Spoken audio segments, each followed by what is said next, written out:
Okay, we are live. Hello, hello, hello, hello, everyone. I'm just going to give you guys a bit of time to join me. I don't know who's going to join me, but I'm just going to wait.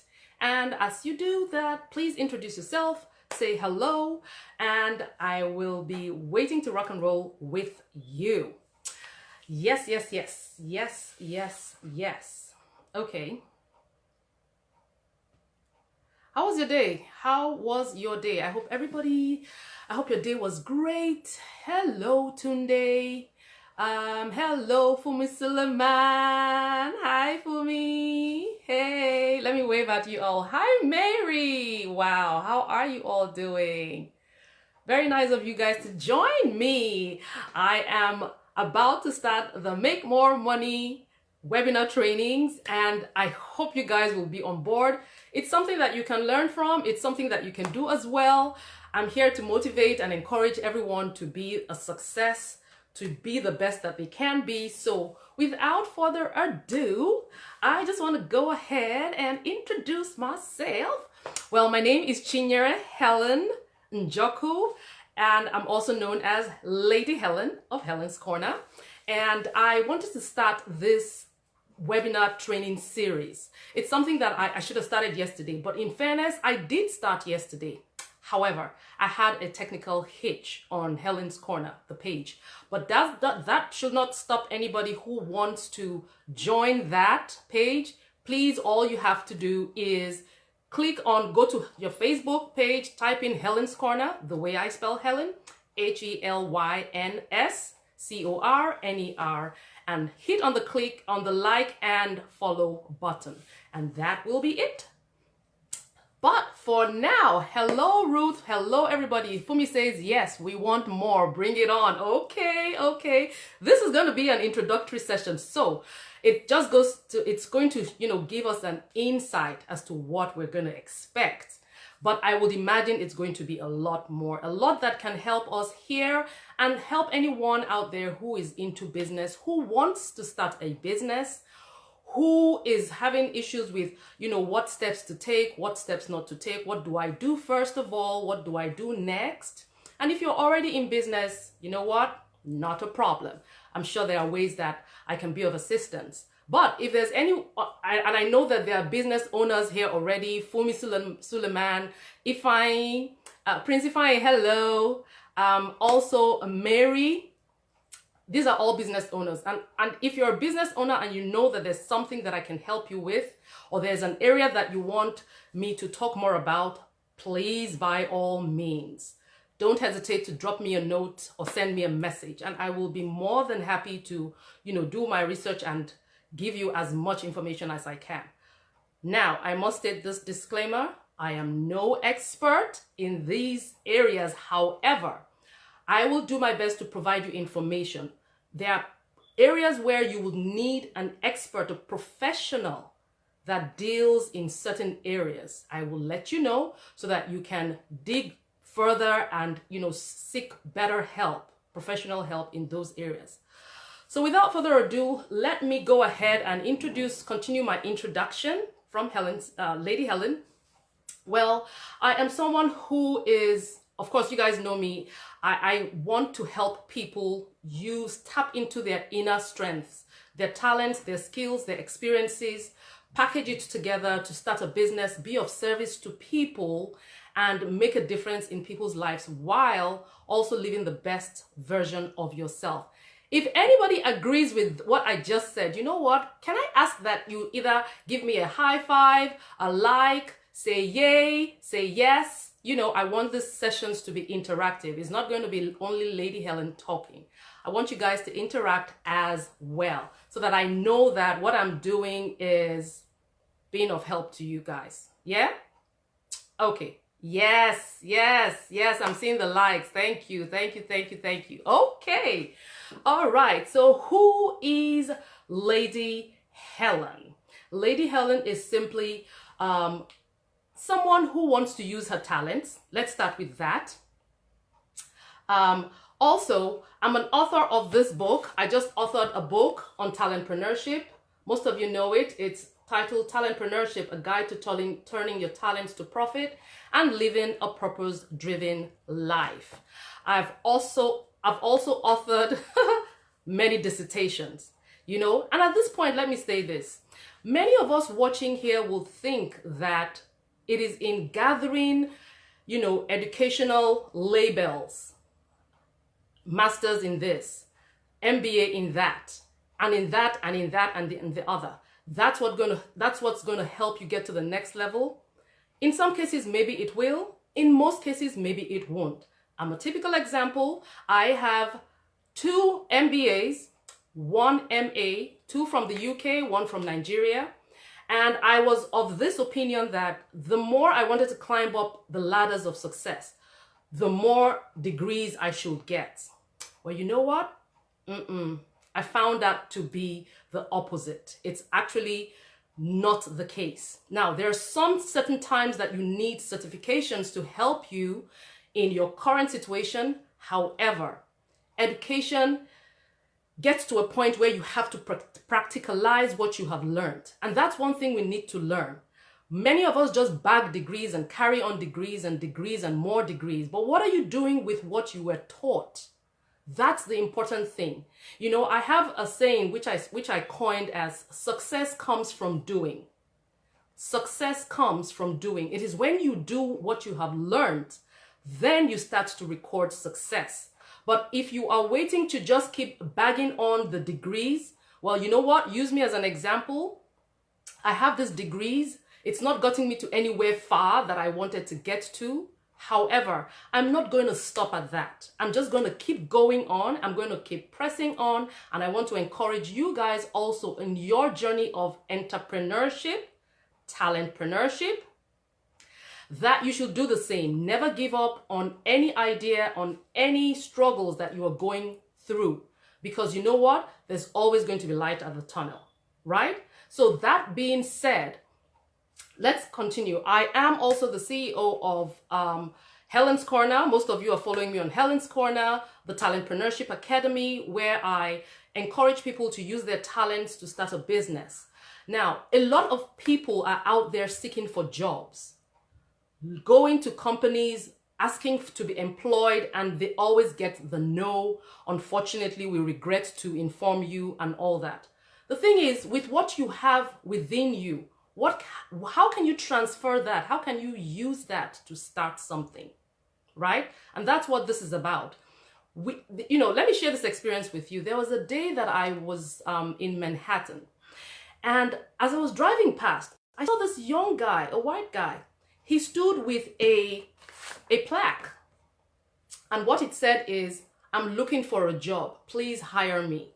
Now, 2 thoughts ran through my mind. 1, he was very brave because this was in the thick of Manhattan. I mean, anybody who knew him would have driven past and seen him do that. But he did not care. He was looking for a job, and God knows how long he's been doing that. But my prayer in my heart to him was this: I pray that someone will come out of their office and see this guy, or someone who is driving into the office will stop and see this guy and tell him to follow them and, have a conversation with him. You see, genuinely, he had courage to stand in the streets with that, very well dressed, I must say, stand in the streets with that, plaque saying that he's looking for a job. Now, God knows what must have driven him to do that, but out of desperation, he's done that. But you know what? I applaud him for that courage, because it takes courage for you to get to your goal. It takes courage for you to be consistent and persistent, right? So those of you who agree with what I'm saying so far, you know what? Contribute. I want you to contribute. If you have your comments, please don't be shy on this platform. Contribute and let me know your thoughts, Let me know that I am flowing in the right state of mind and we're all flowing together, all right? I'm also a speaker and a coach. Of course, you guys know Helyn's Corner, where I speak. So for those of you who know people who want to hire speakers, she's available. Now, I have this saying that goes, great things happen when you use your talents and you work in your purpose. Who agrees with me? Who agrees? Just either like, say yes or something so that I know that you guys are following me and I'm not being watched by robots. You know where they say confirm if you're a robot or not? Well, I don't have any such thing here. So I just want you guys to be as interactive as possible. There you go. There you go. Thank you. Thank you. Thank you. Thank you. Thank you. Okay. So great things happen when we use our talents and walk in our purpose. Now, I have done so many, webinars and seminars and things. One I started with was the Women Who Motivate seminar. This I held last year. It was to hold this year, but something else took over that. I also have the Manifesting Your Greatness webinar series. That's going to come in October. So watch out for that. And I'm looking for speakers. I'm going to be reaching out. I have 2 speakers already, and I think I'll be needing like 2 more speakers. So if you are interested in talking about things that you're currently doing, and you want to be a part of that webinar broadcast, please get in touch with me. And just recently, I held a workshop, which is the More Money Workshop. And it is from there that I had this insight to hold the webinar series, because I got a lot of positive feedback from people who were in attendance at that workshop. And they were like, Lady Helyn, that wasn't just a workshop, that was a mastermind. When can we do this again? So it's going to come in October. Specific date, please be on the lookout for that. I will be informing you of that shortly, right? But again, that just goes to show, like I just said, great things happen when you tap into your talents. From just organizing this, I'm now doing the webinar series. And I'm sure most of you will benefit and even start your own webinar series. Like, a lot of us need to just help the world, put out what it is that we have gathered. We think that we're not enough. We are more than enough, because with the years of experiences we have gathered, we have more than enough information that can help some other persons out there. And that is this journey that I'm walking on.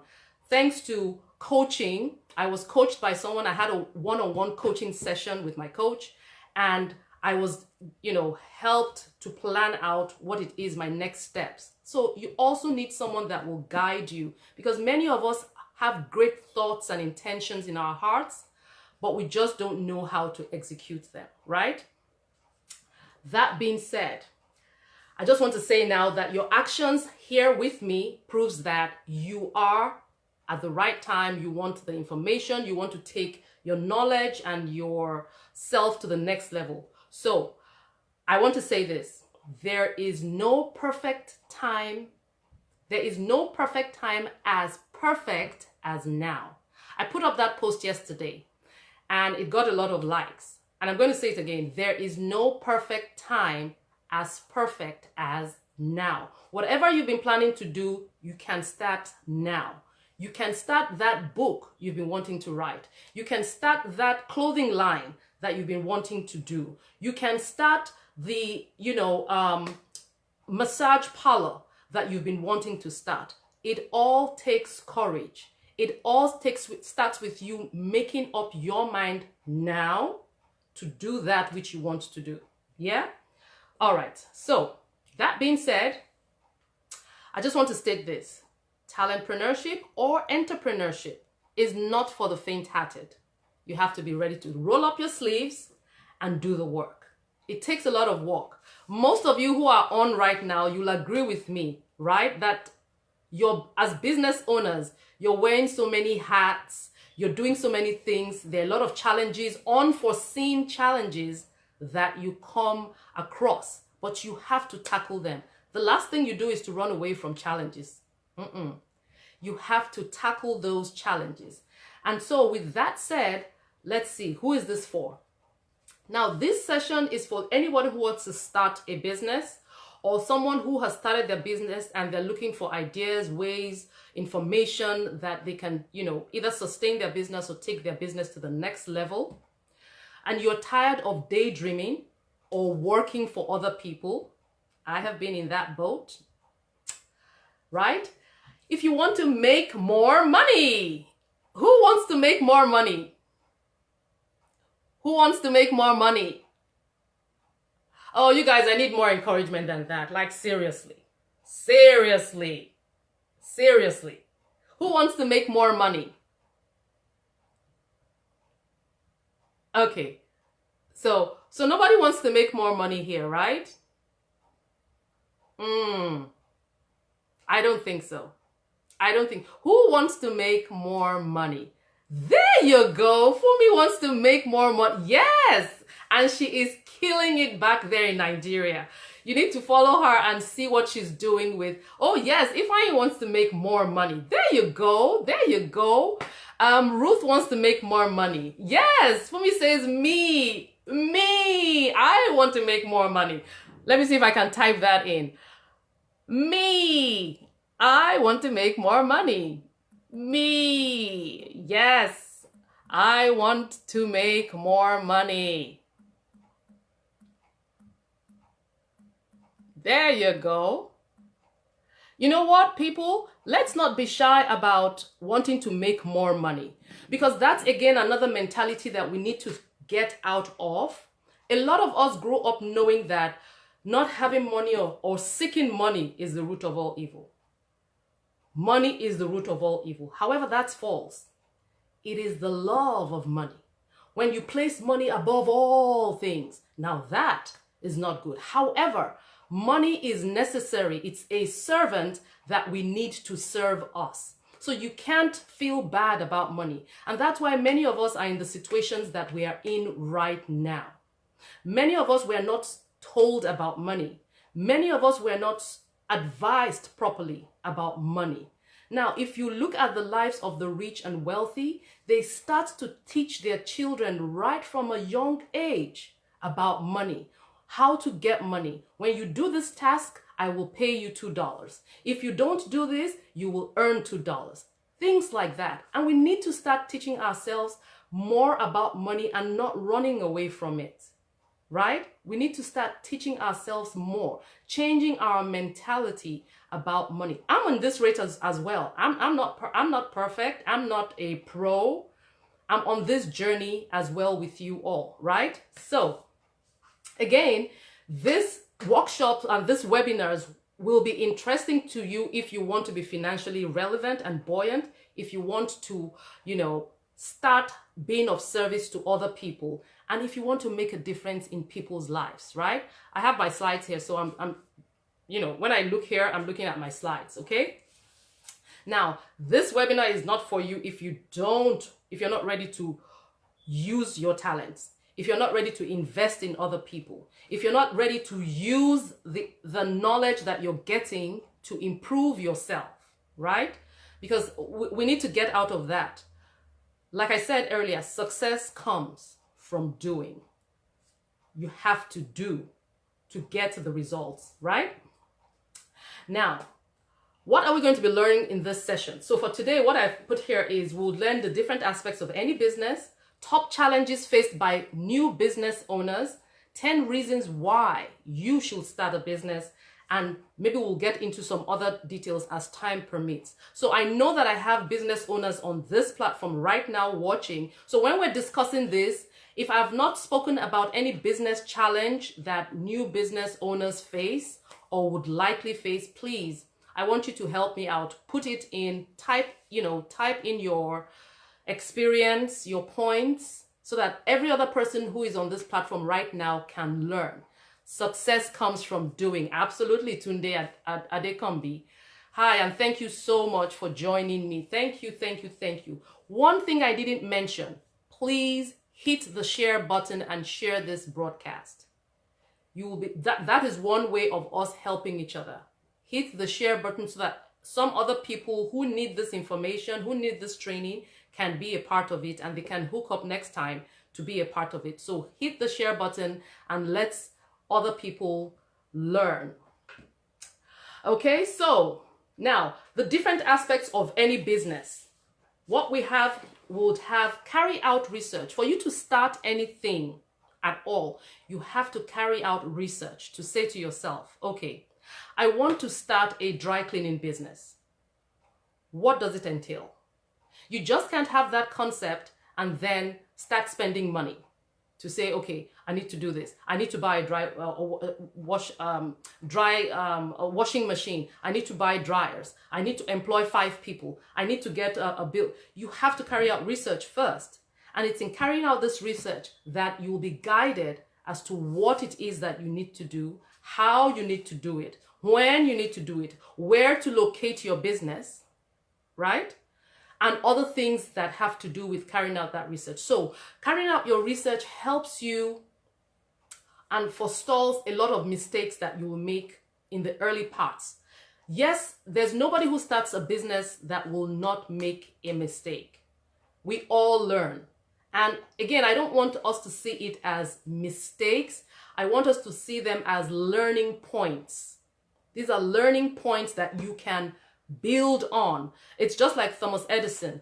When he was creating the light bulb, what he said was that he has just found out 999 ways of how not to create a light bulb, right? So what he said was he has found out 999 ways of how not to create a light bulb. And the 1000th way, it clicked, right? So carrying out your research will be very helpful. Another area of business is self-evaluation. You want to evaluate yourself as well to say, this is what I want to do. Do I have the capability to do it? Do I have the ability to do what I want to do? Is it something that I have a passion for? Is it something that I will sustain myself in? Or am I just doing it because Mr. A started a dry cleaning business and he is doing very well? Oh, therefore, you know what? I think the dry cleaning business is one to go into right now. And therefore, you know what? I'm going to go into it. And if he's making a killing, I think I can take a share of that. No. You also want to evaluate yourself to say, am I ready for what I'm about to get into? Like when for instance, when I resigned from my job, I had to do that evaluation. And I made a determination that I was venturing into talentpreneurship, entrepreneurship. And it is something that I haven't done before. You know, it was quite foreign to me. And so I started to ask myself questions. I started to evaluate myself. I started to try things out in order to find out and say to myself, Lady Helyn, are you sure that you want to go on this journey? Because of course, I was pushed many times to say, go back to paid employment. Go back to paid employment. You have X number of degrees. You can get a great job at Wall Street. I didn't want that. That's not what I wanted. I was tired of working 20-something years for other people. And it got to the point where I said to myself, I have so much that I want to give other people, right? I have so much that I have gathered over the years that I can share with other people, that I can help improve other people's lives with. And that's why I was determined. And I said to myself, nope. There are many nights I cried myself to sleep. Cried myself to sleep. No food to eat. You know, my mom or my siblings will come to my house. They'll open the fridge and they'll be like, you don't have anything in your fridge. I'm like, I'm okay. Because food was the last thing on my mind. I was thinking of how I would make a success of the situation I have found myself in. What things I needed to do, sacrifices I needed to make. That's another thing. When you're on a journey to attaining your goals, you are going to face a lot of opposition. The question is, can you sustain yourself? Can you hang in there? Can you make sacrifices? If I tell you some of the things I have done, most of you who know me on this platform will not believe it. You will not believe it. I've had to make sacrifices. And I'm sure you all have made sacrifices yourself. You know, most of you who are here, I know Fumi is a business owner. Fumi is a friend of mine, and she has come here to stay with me and, you know, in search of, you know, getting her business, getting materials, selling some items here. And I could see the sacrifices she made. She had to leave her business back home. She came here and stayed for months in order to buy more stock and sell them here. This was the time, this was somewhere she hadn't been to before, but she had to make that sacrifice. And she had faith to say that whatever items I have, I'm not going back with them. They're going to be sold. And she did. She did a great job. I mean, I'd never told her this. This is going to be her first time of hearing me say this. But I was so impressed with her zeal, with her determination, that also encouraged me in my path, because I was just starting on that journey of talentpreneurship. But she had been into it 5 years already, right? So in all that we're doing, you have to evaluate yourself to say, am I ready? Thank you very much, Tunde, for typing out the points. Right, Tunde says entrepreneurship is not for the faint-hearted. Yes, you have to roll up your sleeves and do the work. That's the quote that I have. Exactly. Okay, so number 1 is carry out your research. Number 2 is self-evaluation. Number 3 is determine your niche. What niche do you want to operate in? There's a saying that goes, the riches are in the niches. The riches are in the niches. Now, let me use myself as an example. Talentpreneurship.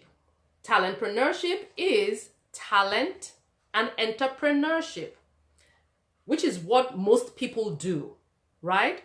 But the niche I carved for myself is helping people who have talents but don't know either what they are, don't know how to harness their talents and want to develop it, and use that to start a business. That's my niche. Some other people will say, okay, my niche is cosmetics. If your niche is cosmetics, what area of cosmetics? Lip liner, eye pencil, powder, different things, you know, skin cleansers. What exactly, what niche do you want to operate in? Now, if you do everything, there's a tendency that you will burn out and you would lose focus.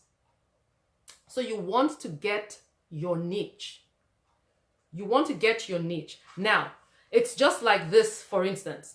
When you have a medical doctor, a general practitioner, right? And you have someone who is a gynecologist. Who do you think earns more? The general practitioner or the gynecologist? Let me see your response. Now, the general practitioner, just type in 1, and the gynecologist, type in 2. Who do you think earns more? Number 1 or number 2? Let me wait for that response before I go ahead. Who do you think earns more? The gynecologist or the general practitioner? So general practitioner is 1, gynecologist 2. So just type in 1 or 2. Let's see who understands what I'm talking about, niches. There you go. Gyne 2. Yeah, Fumi says gyne 2. Yemi says 2. Absolutely. Absolutely. Tunde says, okay, determine your niche. Ruth says the gynecologist. Absolutely. Why? Because he has specialized in that area. Again, I'm going to use Fumi because I know what Fumi does. Fumi she's specialized in things. She specialized in clothing, particular kind of clothing. She also specialized in cosmetics, but this time body creams and soaps. So that's her niche. And she produces her own body creams and soaps, locally made, and they are great. You have people from the US and all around the world, you know, placing orders for these items. So that is the niche that she has carved for herself. You know, possibly I'll give it a general cap, which is personal care. But under personal care, it is creams, soaps, and clothing, right? So yes, you have to carve out your niche, whatever your niche is, and you can determine this. Carving out your niche, again, has to do with you, which is the next point I'm going to talk about, your unique selling proposition. What is that challenge that you want to help solve? That will help you in carving your niche. that will help you in carving your niche. And of course, your talents, your skills, your abilities, the areas of strength that you have will help you in carving that niche. For instance, I can't go and say that I want to start a business in aeronautics. I know nothing about aeronautics. I'm going to fail with my head upside down, until I start to carry out my research and determine that, okay, there's a particular skill that I possess that will help me excel in that regard. Then I can venture into that niche. But if I don't have those, I'm not going near that, because I know that I know nothing about that area, right? So the next thing you want to do is determine your unique selling proposition. It's a unique set of values that you have that you would use to help solve problems for your customers. So Fumi is into natural hair and body care. What is that problem she's helping to solve? She wants people to come out looking pretty and having very great hair and great looking skin. That's what you want. That is the end in mind. Hers is not to, I want to sell natural hair products and body cream. No, that's not the end result. Her end in mind is to make you look better when you come out in public. That's the whole essence. So ask yourself, what is your unique selling proposition? Another thing, once you do that, you see all of these things have a sequence and they all line up and help you. So I talked about so far, carry out your research, self-evaluation, determine your niche, determine your unique selling proposition, and now all that will help you start to develop your business idea. So from all of that, you start to develop your business idea. You start putting more flesh to that business idea, right? So you are thinking of starting give me another example. What example should I talk about? Let's say you want to start a daycare, right? So you're thinking of starting a daycare center. Now, you have thought of all of this. What idea of daycare center do you want to have? Is there something that will set you apart from the other daycare centers that they have out there? Because listen, there is no business that is new under the sun. What people do is to improve upon what is there. And that's what sets you apart. So I know people who are selling clothes, right? Walmart sells clothes. JC Penney sells clothes. Target. Does Target sell clothes? Target sells clothes, right? Yeah, they do. So what are those things that set them apart? Why do people go to Target? Why do people go to Walmart? Why do people go to JC Penney?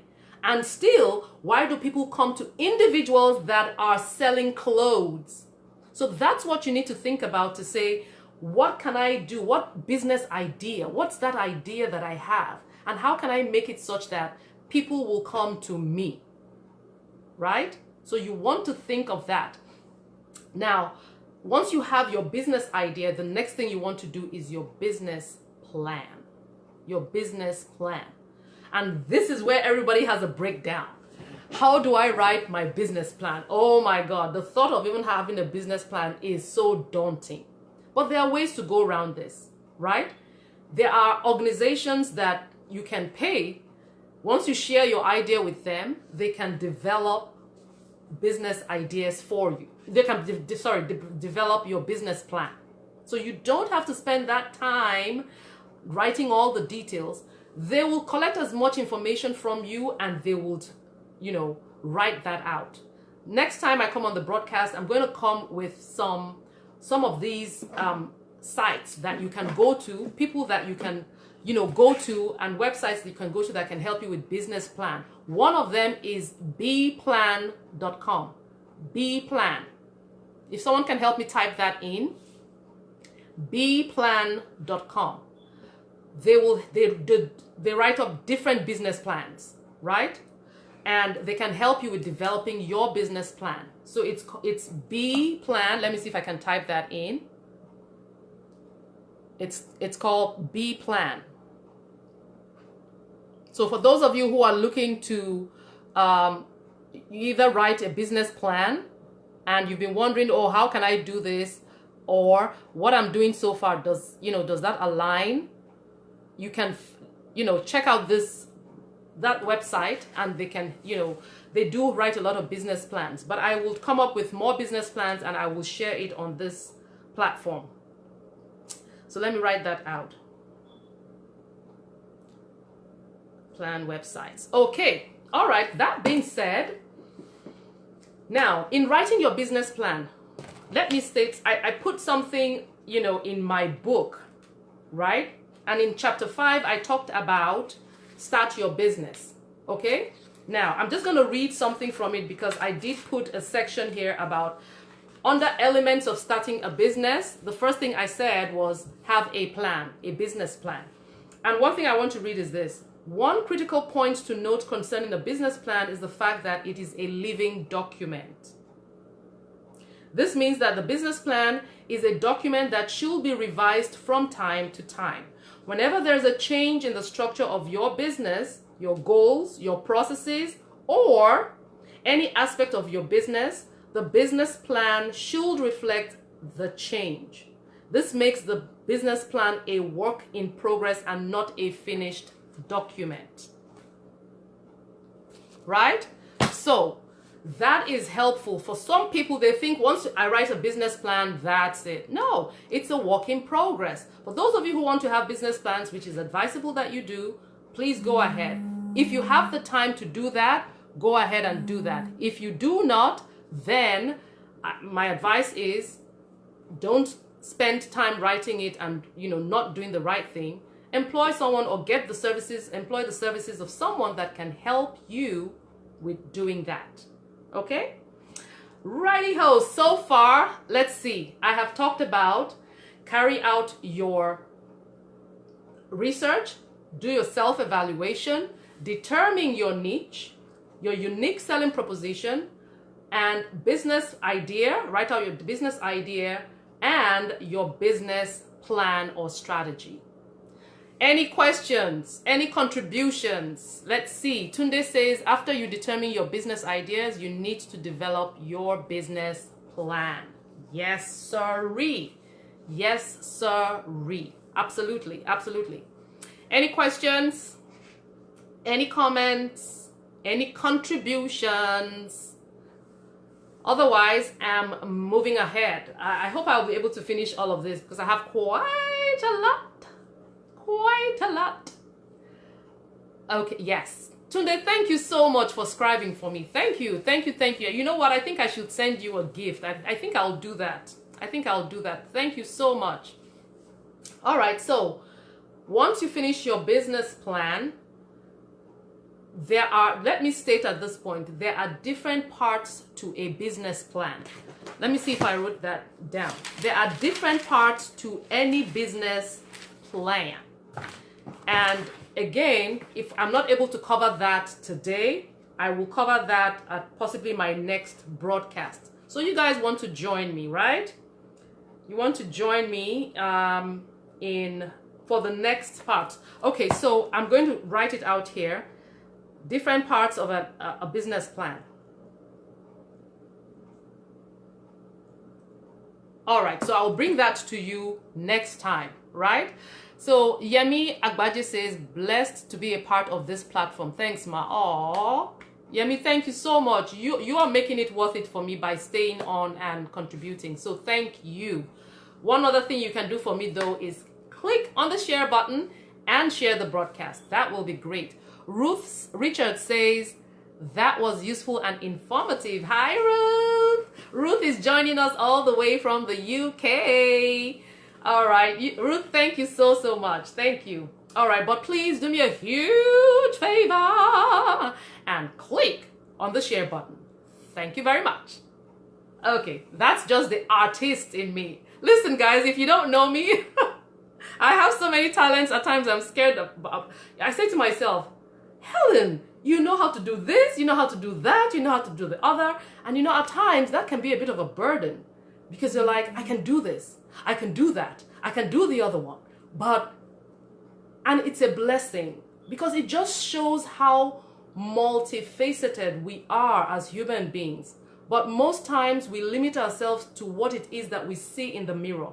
The questions we should ask ourselves is, what do I see in the mirror? When you go to brush your teeth in the morning, ask yourself, who am I looking at? Who is that person in the mirror? And I've put out this post before of how do you see yourself as? A picture of a cat that is looking at a mirror, and the reflection is a lion. And then you have the opposite of a lion that is looking into the mirror and it sees a cat. And the reflection it sees is that of a cat. How do you see yourself? It goes a long way in helping you continue on your path in life. Because if you are like, you see yourself, like they said in the Bible, you see yourself, when people see you as a grasshopper and you see yourself as a grasshopper yourself as well, then there's a bit of a problem. But when you see yourself as a giant, when you see yourself as Fumi Suleiman, I'm too much.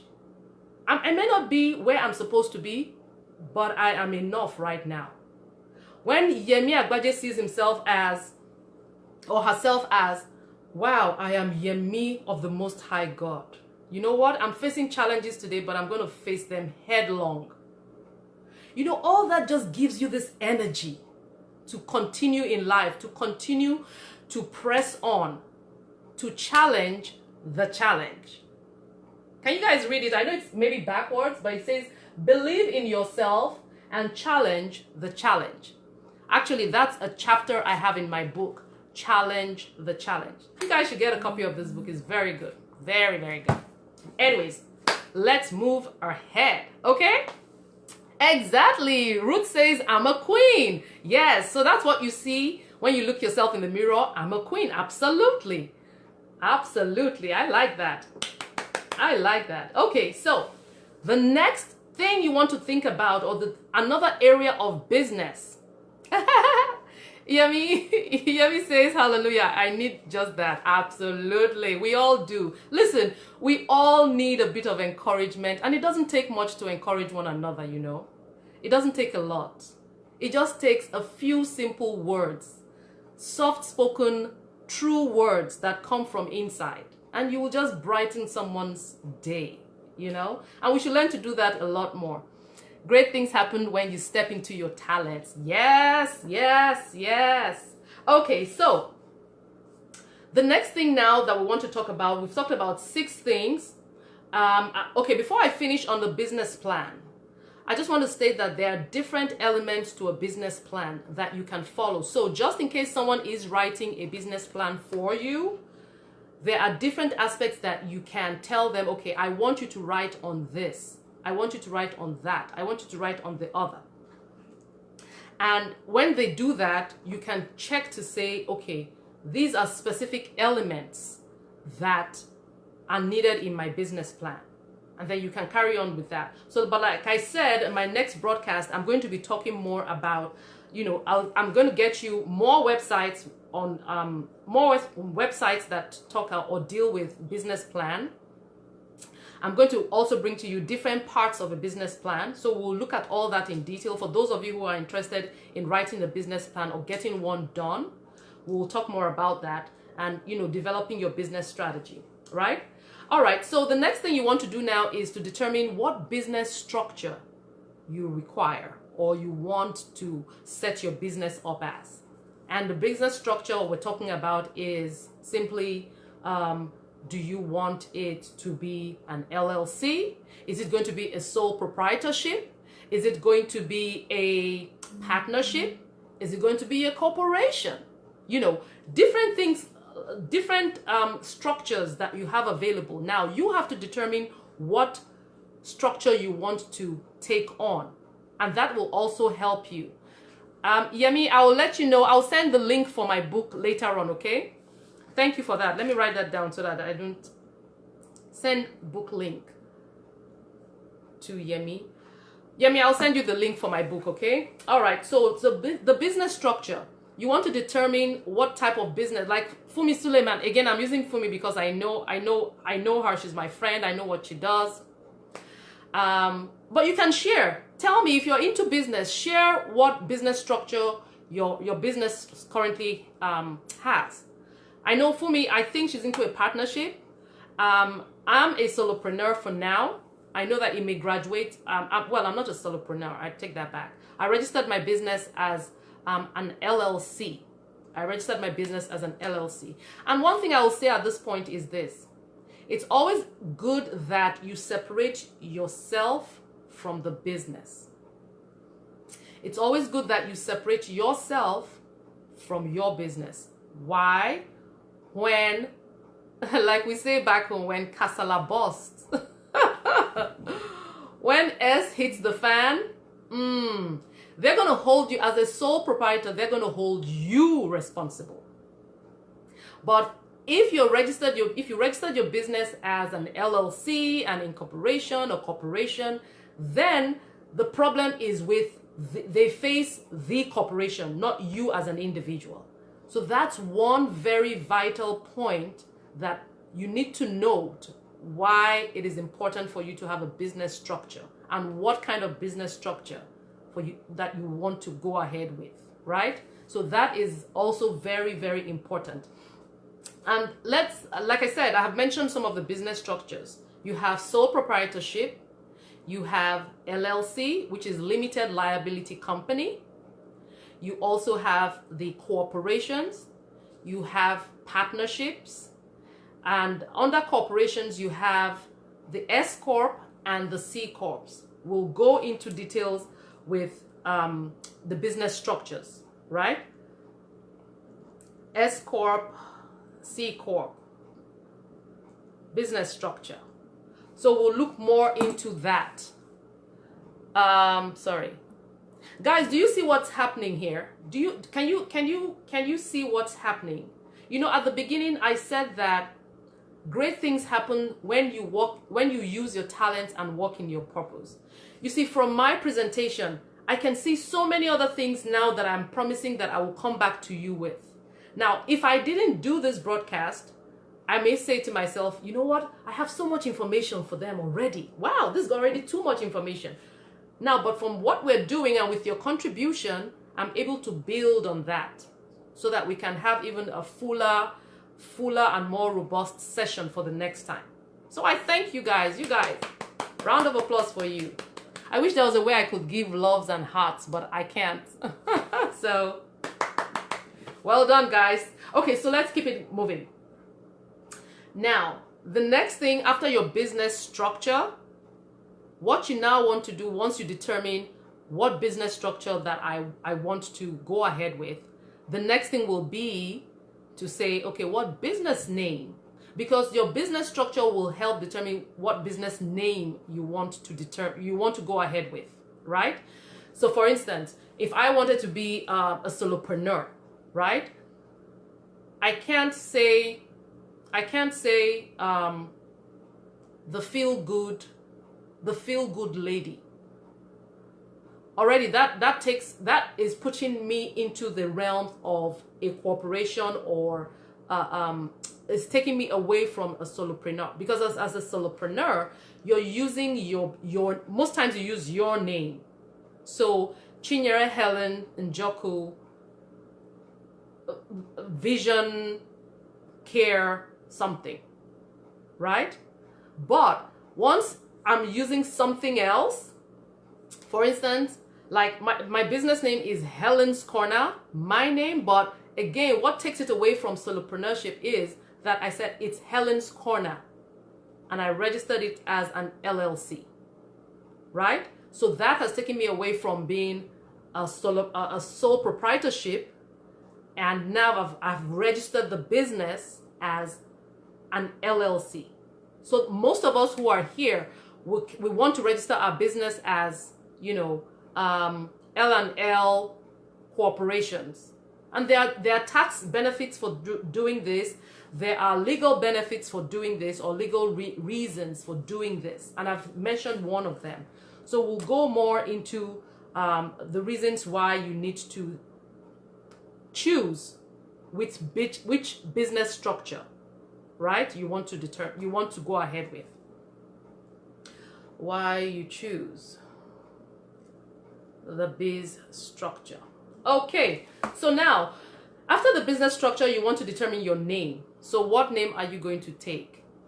Hi Edna. Hi, thank you for joining me. Is it going to be Edna Recruiting, or is it going to be Edna Igbo Salon, for instance? So you determine your business structure helps you. What I'm saying all of this to say this. Your business structure helps you determine what business name you're going to go with, right? I have someone who was here earlier on. I don't know if she's still on. Chichi Styles.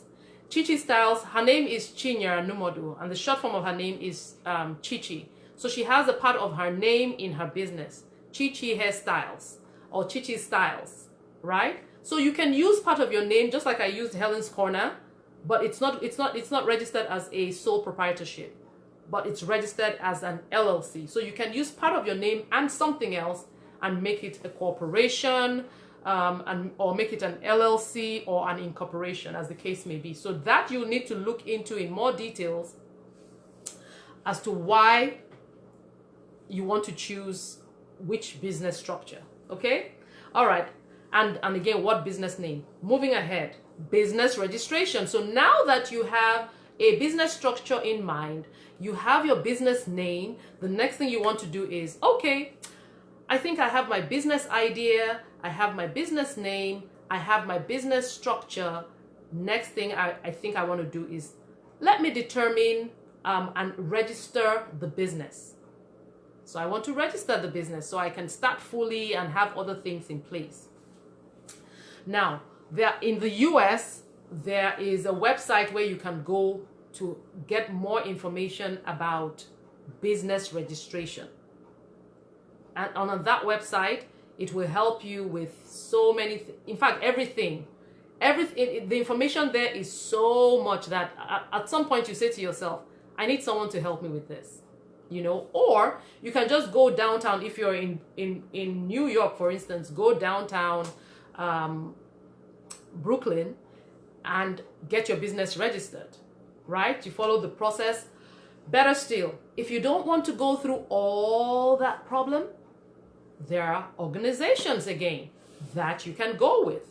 There's Biz Filings, there is LegalZoom, there is and again, I'm saying all of these, I'm not an affiliate with all these companies, but I'm just sharing the information for those who want to use that information.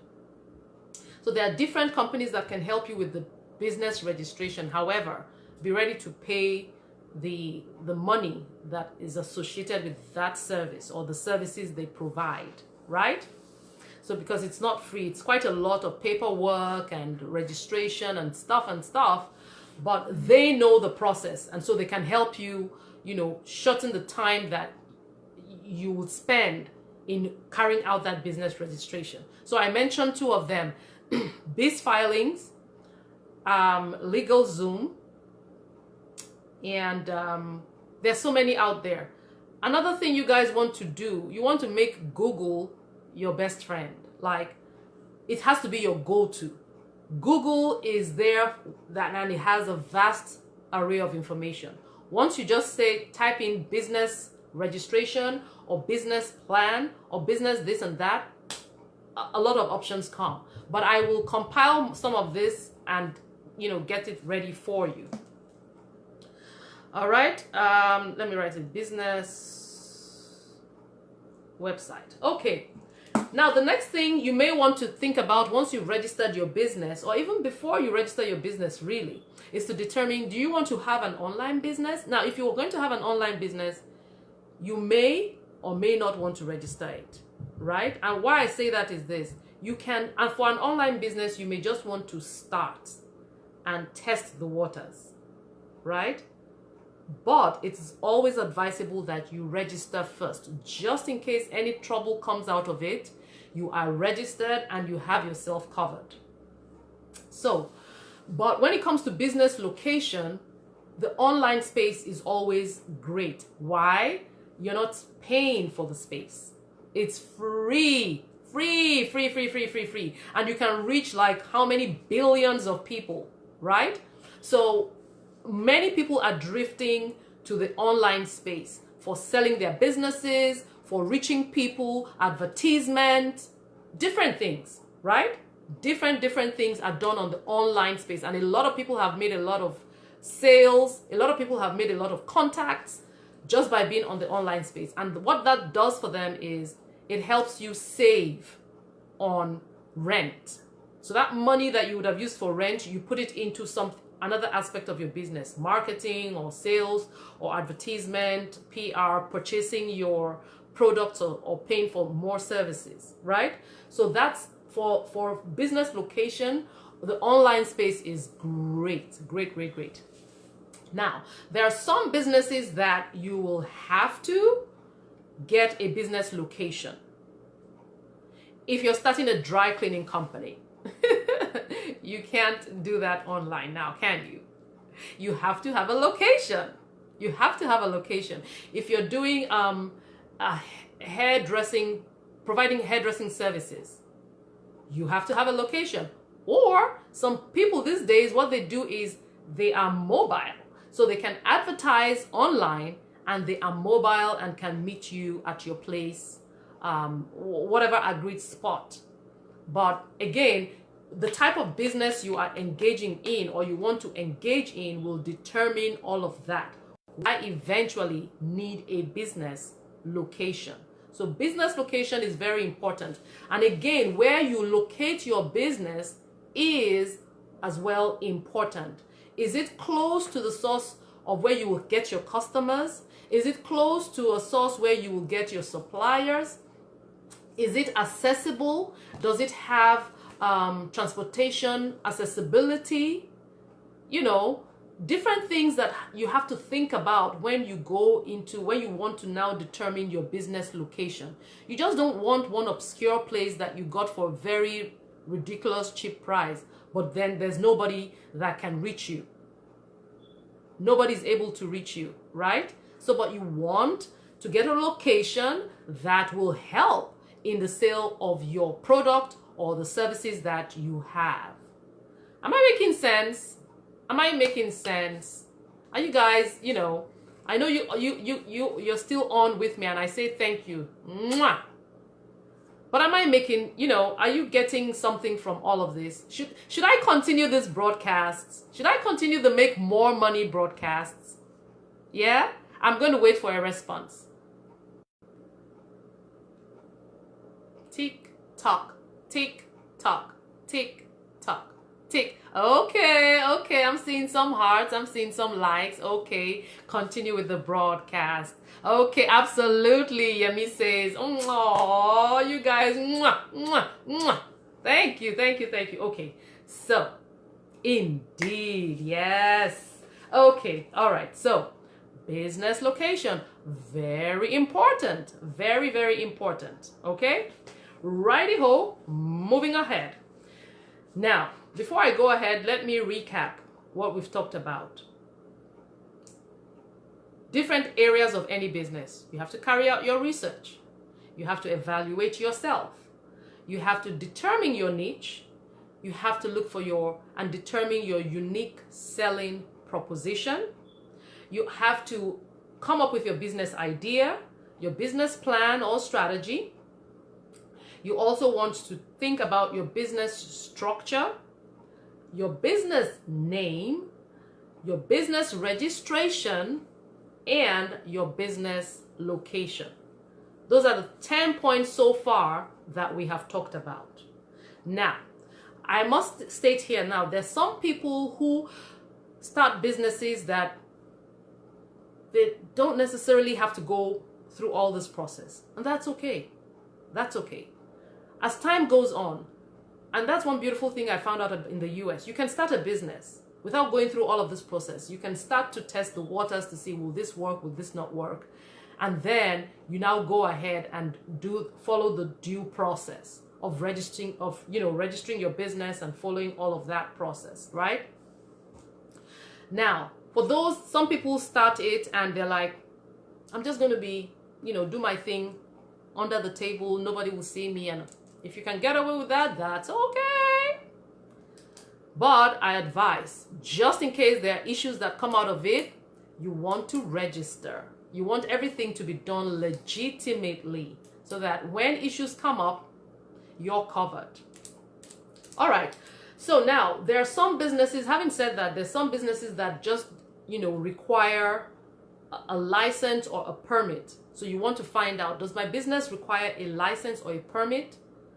Again, you want to find that out. And there's some people like caterers or restaurants, they have their certificates that that they get from the government to say, okay, you've passed all the tests, your place is clean, we've done a location assessment, everything is a-okay, and you can continue your business, right?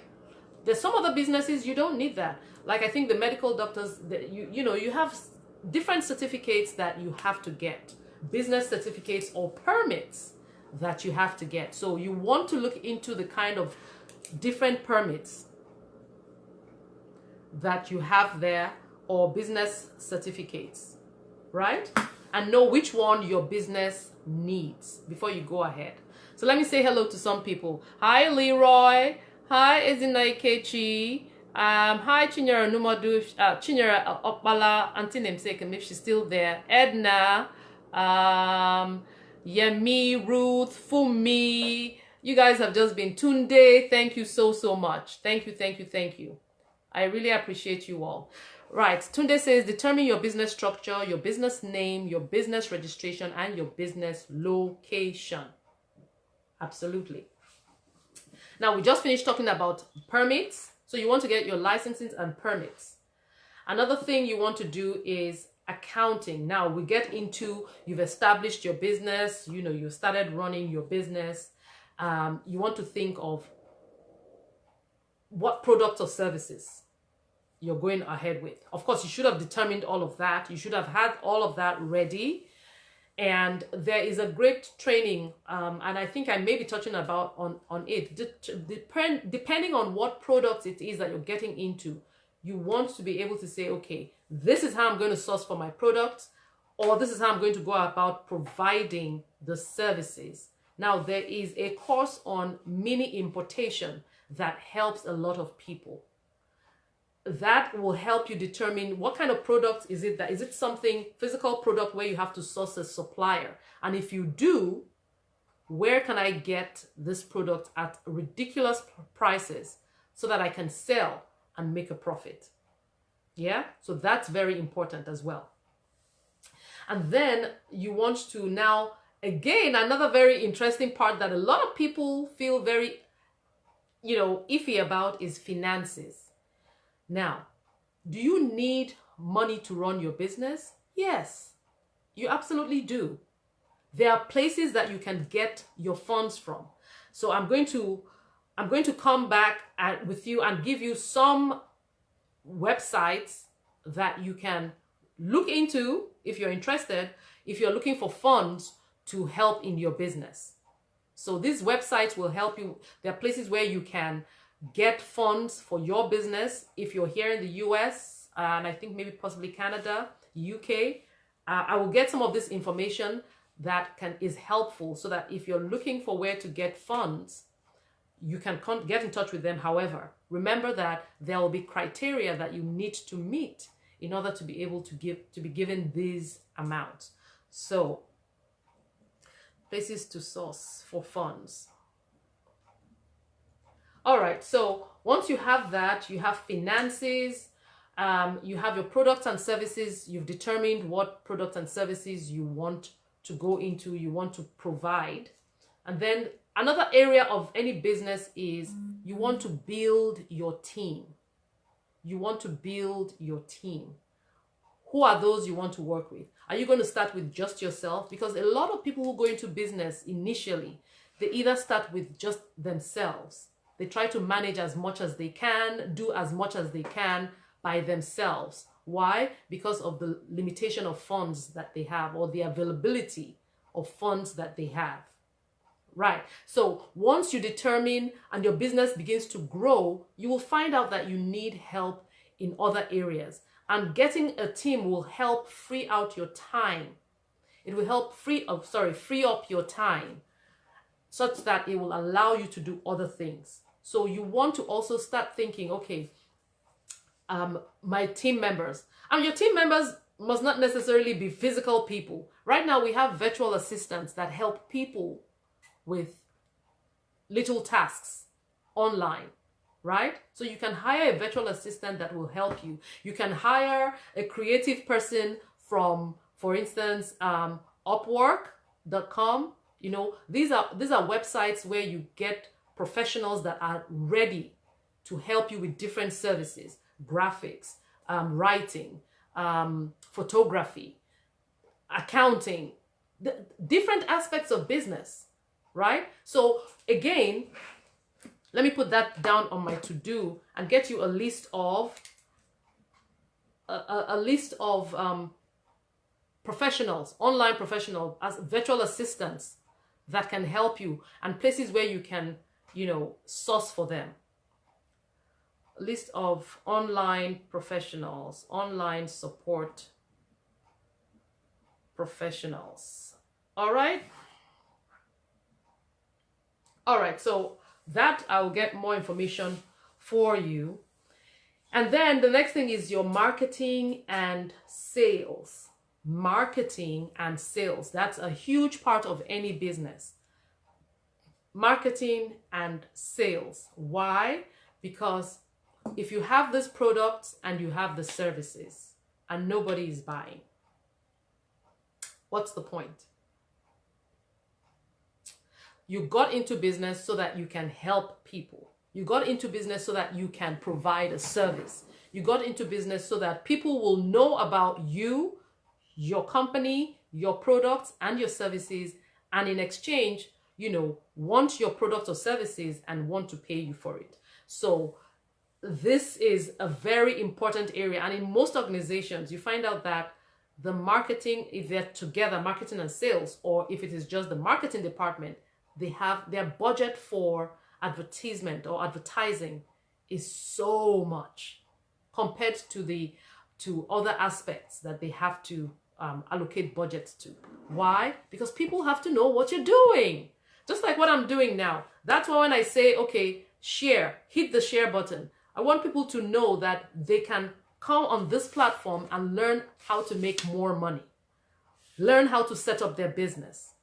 Get more information about starting their business. Get more information about taking your business to the next level and getting areas of help, different areas of help, right? So if you have things, if you're selling shoes, if you're selling bags, if you're selling clothing, hairpiece and all that, and nobody knows, those things are going to sit with you, and that is money that is being made redundant, and you don't want that to happen, right?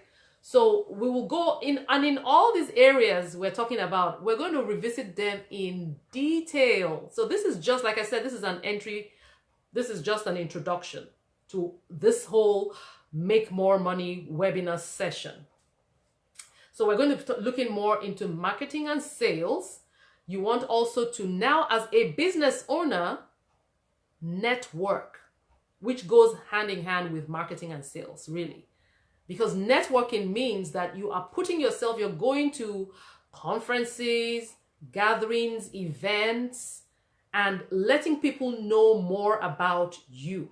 So when you go to networking events, a lot of people get shy and they sit at the back. You know, they're there at the back and they're like, when they finish writing, they will just, you know, pack their things and then they will walk out the door. Maybe they'll go and get coffee and cookies or something, or whatever else it is that they're offering, and then they head out the door. You miss the whole point for the networking session. The networking session is for you to if you're going to any networking event, always have, I'll suggest you write a book, have a copy of or copies of your book that you can give out, or you have your business card, something that introduces you to other people. Now, but the thing with the business card is most times people do what? They toss it. Once you have the business card, you give them your business card. How many of you watching now that attended a a networking event in recent times, how many of you actually put to use the business cards that you were given? I'm sure not many of us. I know that I have, look at this. I have a whole stock here. At least I have mine handy. I try to use it. But this is what happens, right? Now, if you get all this information, this contacts, and you're not putting them to use, what's the point attending the networking session? One way of helping you beat that is this. I'm going to share this with you, all right? All of us, we have our phones. When you go to networking sessions and you come in contact with someone that you think you want to do business with, someone that you think will be beneficial or you want to work with, you know, after that networking session, what you want to do is get your phone out and exchange details with that person. You can get the card as a backup, but right there and then, put their name, put their number, and possibly an email, and you're good. It's in your phone. You can scroll through later on, and you can come across that. But with all of this, many of these I'm not making use of, but I collected them. And it's just sitting here. At times I, you know, go over some of them when I need something. I'm like, oh, who can I contact now? And then I go over this, you know, I go through this. But a lot of us, it doesn't even end on our table. It ends in the bin. You toss it away. Okay? So that's one networking tip that you want to go away with. You always want to have your phone handy. Exchange pleasantries with people, but put the contact information in your phone before you leave, right? I hope this is making sense. I hope you guys are, you know, getting value from this. If you are, that will encourage me to continue to do this. And all right, so moving ahead. Now, the next thing you want to do is automation. Oh my God, automation. Automation is, whoever invented that, God bless them, is what I can say. Automation is something that will help you sleep at night. I'm in the process of automating myself. There are a lot of systems, and I'm going to be sharing with you a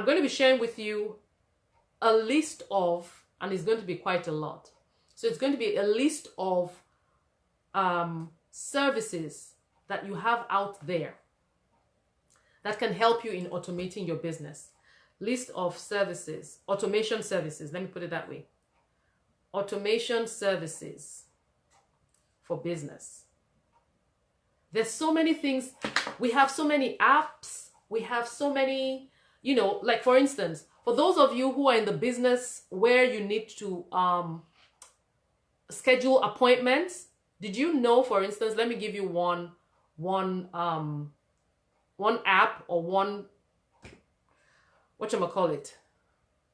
I think it's an app or a service, that's the word. A service out there that you can utilize.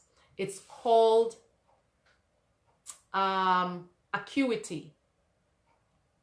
Acuity. Acuity is a scheduling website where you as the owner, you have to log into the website, put in your details, set up your account. They have free accounts. There are some accounts that you, of course, you have to pay for if you know, once you upgrade.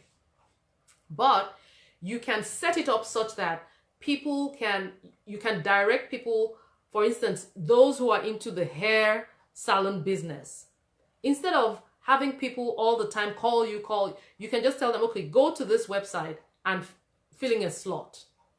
Now, for those of us who are coaches, right, this is very helpful for those who want to schedule an appointment with you, especially paid appointments. So everything is set up such that it's called Acuity Scheduling.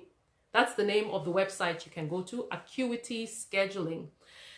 you will set it up such that anybody who goes there, they will select, okay, I want to do a 1 hour coaching. And it states there 1 hour coaching for so and so at this amount. So the person sees it there. You can do your 15 minutes coaching, you can do your 30 minutes coaching, you can do your 1 hour coaching or 2 hours coaching, as the case may be. You set it up however you want to, right? And then all they need to do is you send them the link, they click on the link, go and select what session, and then select the time. Okay, Fumi says to spell it. I think it is. Okay, so let me make it easy for you. I'm just going to put in the website. And I think once you type in this website, it will come up. I think that is it. as.me. Right? I think that is it. acuityscheduling.me. Okay, so if you type that in, it should bring up that website, and so you can look into that website a bit more. But I have a whole load of websites that can help you with in different aspects of automating your business, and I'll be sharing that with you in coming sessions, right? There's just so much. You would agree with me that the area of business is so vast. This is something that I'm starting and it's going to continue for God knows how long. And we're going to be taking each of these areas, again, like I said, each of these areas, we're going to be taking them in detail. There are sometimes we may take on one particular aspect and talk on it for a whole week or possibly a whole month, who knows? But it depends on the amount of intricate details that we get into, right? So I'm going to put together the list of automation services for businesses that you can use. But that one I just put is Acuity Scheduling. Acuity, I think, is spelled ACQUITY.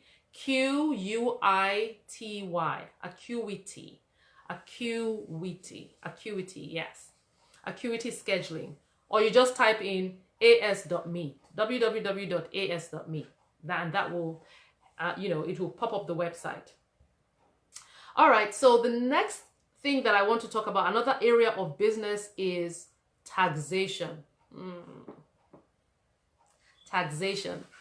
Yeah, that's an area that I personally don't like. I remembered when I was going for my when I did my MBA in the UK, and under accounting, taxation was one of them. Oh my God, did I dislike that class or what? I don't know how I passed that exam. It was just God's grace, because I never studied for it. I was just so not into accounting and taxation, especially. I don't like it. So but as a business owner, you want to know some certain things about every aspect of your business. So there are some people out there, some organizations that help you with your taxation. For instance, let me put that as well. List of tax companies. And the list of tax companies I may come up with may be the ones that can serve people in the US or in the in Canada, maybe in the UK.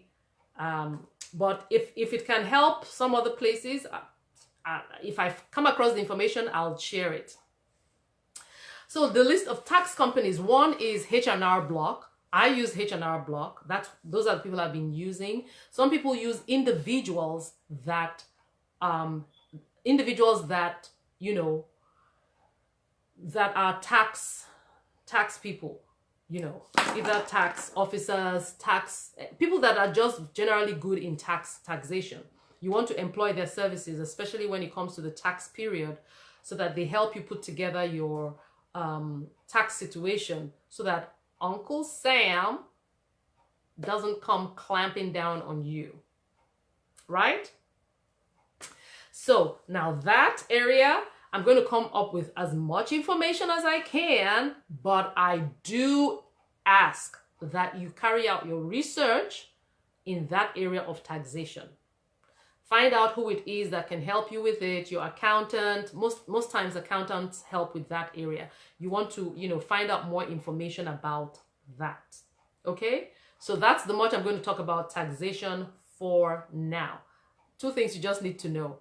Taxes are done in the US in the month of April. I think April 15th is the time that you have up until to do your taxes. And also, you want to get someone who is good at it that will help you handle that. That's all I'm going to say for now. Taxation. Don't like it. Anyways, moving ahead. Another area of business, some people, this helps some people, at times it's not useful to others, is trademarking and copywriting or patenting their products or services. We'll go more into that. But what is trademarking?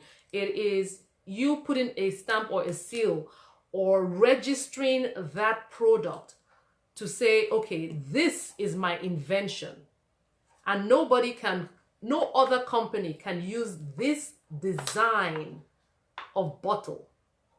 They have to come up with their own design. And that's why you may think that most of these companies like Coca-Cola, water companies, Poland Spring and all that, they just like to come up with different, no, they're patenting that design so that the next company does not use their design, does not use that style of bottle.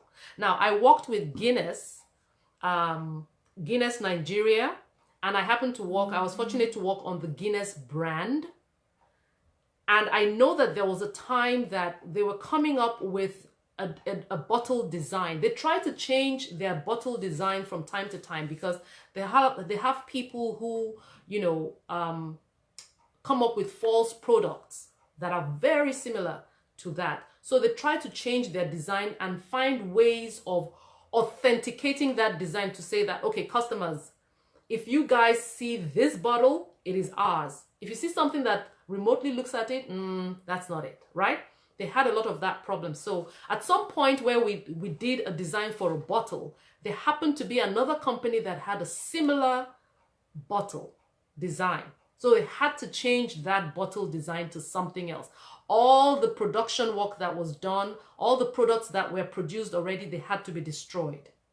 Why? Because you don't want to go into a legal battle with a company over, oh, I did this design first. I did not do I did the design first, or, vice versa. And then you're, going back and forth, spending money on legal battles that you should be pumping into your business, right? So trademarking is you coming up with a design and you want to trademark it to say, okay, if anybody sees nice, this is their bottle. Copyright comes in when you are either writing a book, right? So you see some people, they write something and they have the C with the circle, beside it. That C with the circle stands for copyright. Some people copyright their books, some don't. It's just all in a way to protect other people from using your material or using your book or reproducing your book and saying that it is theirs, right? So that's why some people copyright their books or write-ups. And patenting has to do with a particular design for, like, those who come up with specific designs for, it may be a printer, it may be your laptop, your phone. You want to patent some of these things, and we'll go into more details as per trademarking, copywriting, and patenting. Sometimes it's necessary, sometimes it's not. It all depends on you and your product and or service that you're providing, right? So, moving ahead. patent, copyright, and trademarking. All right, so legalities. You want to have, now you want to have what? Your legal advisor.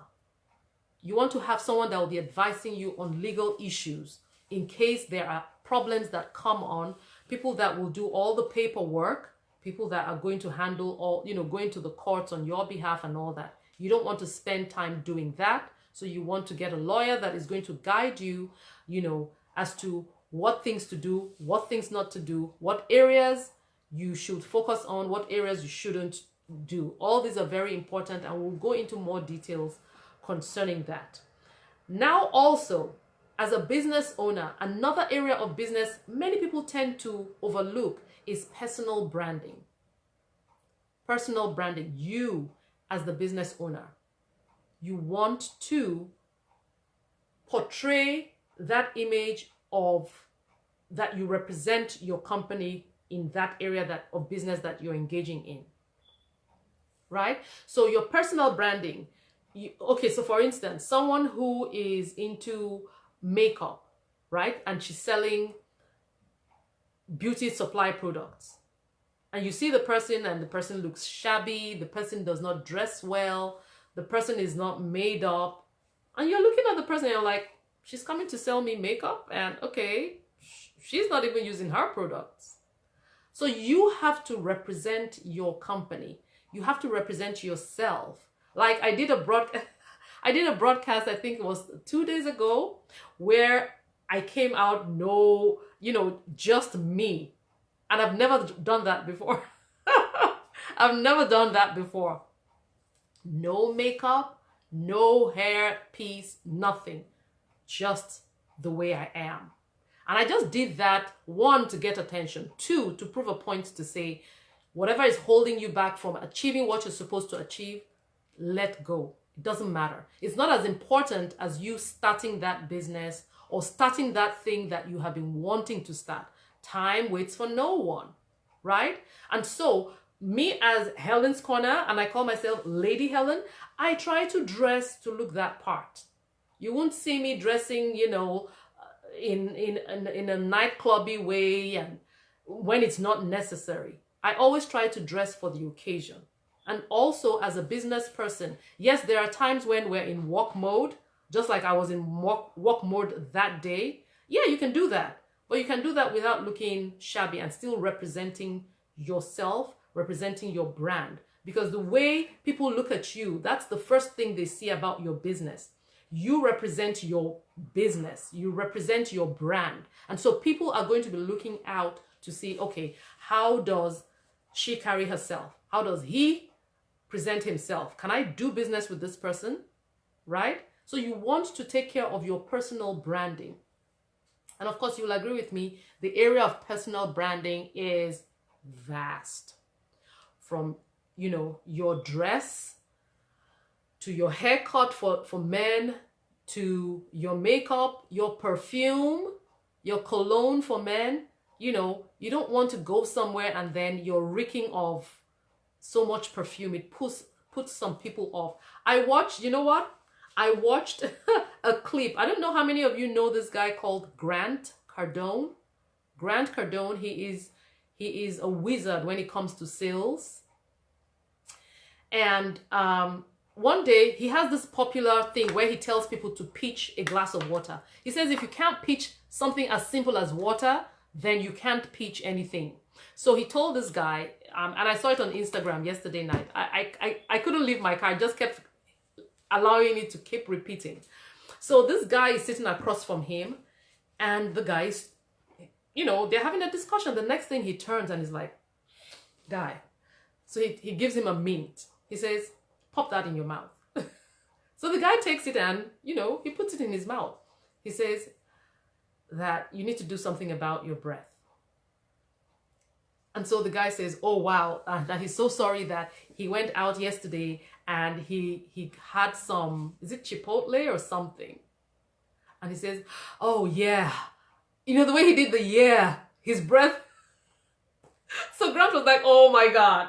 He says, okay, you know what? Go ahead with the pitch. Just pitch. So the guy started pitching. and he was trying to distract the guy, but the guy was so focused on his pitch, and at some point, Grant had to get out a tissue paper, and he did this. I mean, it was that bad. And he did that, and at that point, the guy just said something that caught his attention. He says that, Grant, if you drink that glass of water, I bet you by nighttime, your balls are going to go bigger. He's like, what? What did you just say? He says, I bet you, I guarantee you, if you drink that glass of water, your balls are going to grow 10 times what it is right now. He just took the water and started drinking. And of course, the guy nailed the pitch, is what he was trying to say. But the essence of all of that is this: his breath. His breath. You know, he did a great job with the pitch, but Grant's parting words with him was, you need to do something about your breath. So imagine if that was $1 million deal. You've left him with a wrong impression. Number one, yes, you have it up here. But the thing is, can I deal with this person on a personal basis? His personal hygiene put me off. Is it something I want to put up with next time? So again, exactly. You know, is it something that I want to put up with the next time? And most of us, without knowing, at times we're so busy, you know, as business people, we're most times, you know, we keep quiet, we're working. By the time you say something, your breath, right? So you want to be conscious of all of this. It's so embarrassing. And we live in a world where some people will not tell you that your breath stinks. They're not going to tell you. They're just either going to react and walk away or pass comments. Yes, Yemi. They're going to pass comments or, you know, not even say anything. And then you're speaking to the next person and the person is like, some people just,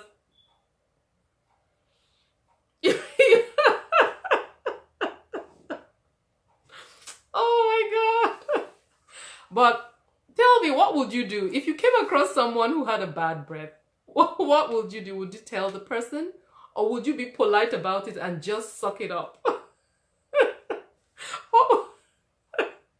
Oh my God. The journey of talentpreneurship or entrepreneurship is something else. But in any case, that's part of personal branding. And it's an aspect that most times we take for granted and we need to focus on. Okay? So I said all of that to say, make that point. Personal branding is an aspect of business, an aspect of your business that you need to take care of. What did she say? She said, I do that, lol. So what do? Do you tell people that, my gray hair is showing. Do you tell people that, I will tell politely? Yeah, okay. So Yemi says she will tell politely. Ruth, I don't understand. When you say, I do that, lol, is it that you politely do that and you keep quiet and, you know, just keep it moving, or you tell the person? What is it that you do? All right, so let's move ahead. Okay, we're coming to deal with the issues concerning listen, Tunde. Oh my God, thank you so much, Tunde. Tunde is doing a can we please show Tunde some love? Like, seriously, Tunde is just typing out everything for us. Thank you so much, Tunde. Tunde, I owe you, no, I owe you something, definitely. You'll get something from me. But have you shared this broadcast, Tunde? If you haven't shared the broadcast, share the broadcast, Tunde. That will even make me speed up this gift that I have for you, right? But thank you so much, thank you. All right. So the next thing after personal branding is you want to focus on your goal setting. What goals do you have? Yemi, thank you for thanking Tunde. You see, this kind of encouragement is what we need, you know. It's not easy. Tunde is as well listening to this broadcast, but he or she is also taking out the time to type the points so that we have a record of what is being said. And that is great, because I may forget, but what I do is when I have my broadcast, I always go back and I play my broadcast to listen to them. Yeah. So Tunde, thank you so much. And Yemi, thank you for thanking Tunde. Okay, so goal setting. Goal setting, I also have goal setting in my book. That's chapter 3, if I'm not mistaken. Set your goals, right? And in goal setting, I said goal setting is one of the most important exercises we can conduct for ourselves. It plays a critical role in determining who we want to become, how others perceive us, and which direction in life we are going. When it comes to goal setting, the execution and realization of those goals rests squarely on the shoulders of the entrepreneur. It is an ongoing exercise which, if done consistently, will lead to success. Let's take a closer look at this fascinating and ageless topic known as goal setting. So in my book, I talked about SMART goals versus STAR goals. I'm sure most of you have not heard about STAR goals, but I'll be going over STAR goals and comparing it with the SMART goals. And then you can decide which one it is that you want to go with.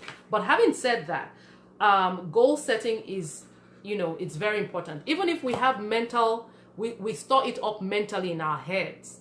One thing you want to do is write it down. I have lots of papers everywhere. I'm the kind of person I need to write. So you need to write your goals down. And once you write your goals down, it helps you. There's something that it does to you when you transfer what you have here to paper.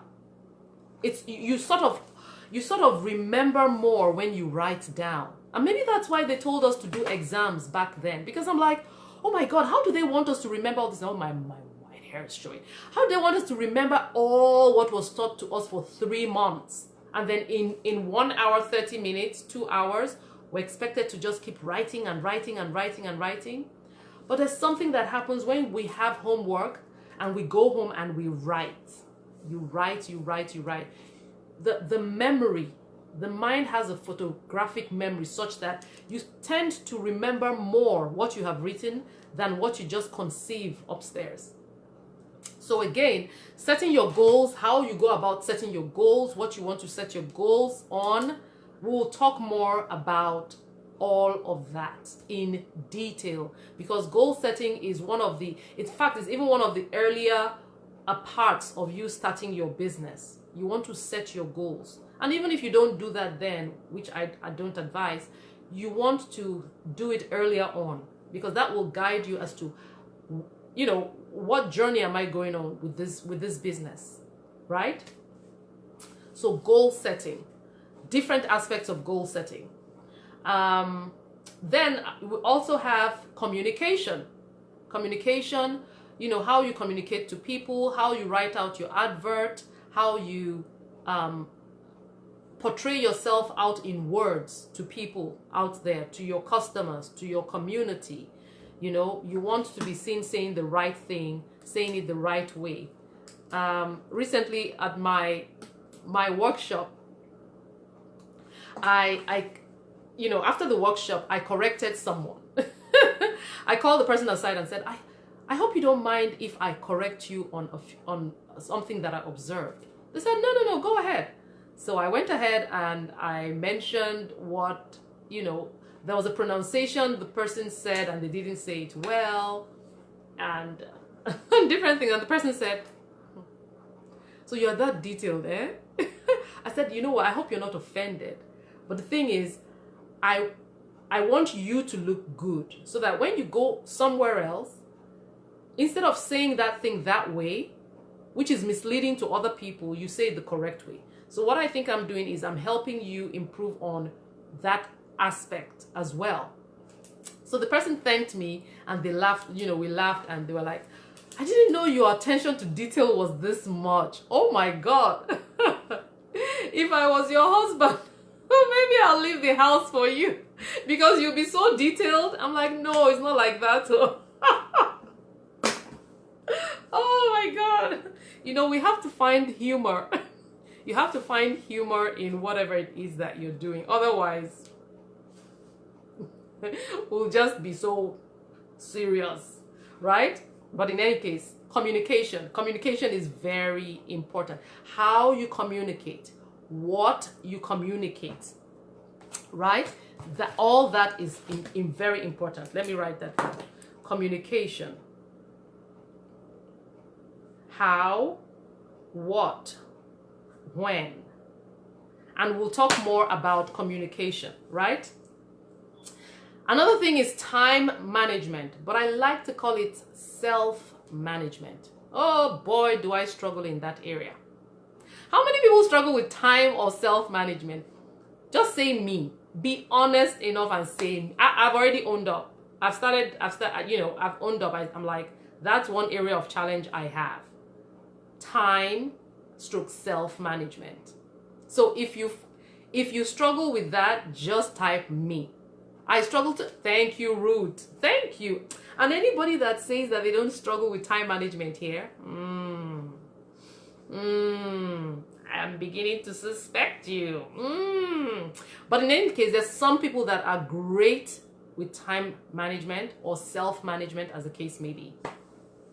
So we're going to go into nitty-gritty details as to how you can improve on your time management, how you can save time here and there, things to do that can help you with your time or self-management, right? Because as exactly me sometimes, yes, yeah, me, me all the time,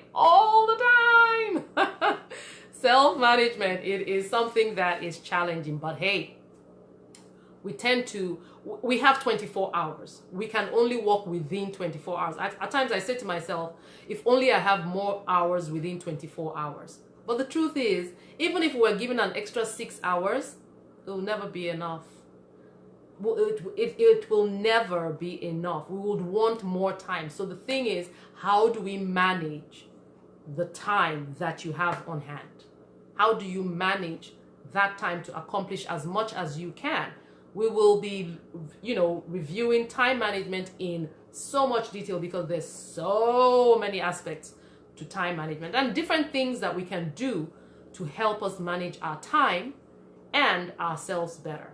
Yeah? So, look forward to that. And the last thing, well, it's not the last thing I'm going to touch on now. Leadership. We as leaders, as business owners, as talentpreneurs, as I would like to say, things that we need to do. It's a heavy hat to wear. There's so much that comes with carrying that badge of leadership. So we'll go into more details as per what to do, what does leadership entail, what we need to do, how we can go through, how can you share your vision with your staff, how can you get people to buy into that idea, that great idea that you have. It takes a lot to be a leader. And again, I must say this, in being a leader, you must be willing to be a servant. Oh, someone should just tweet that.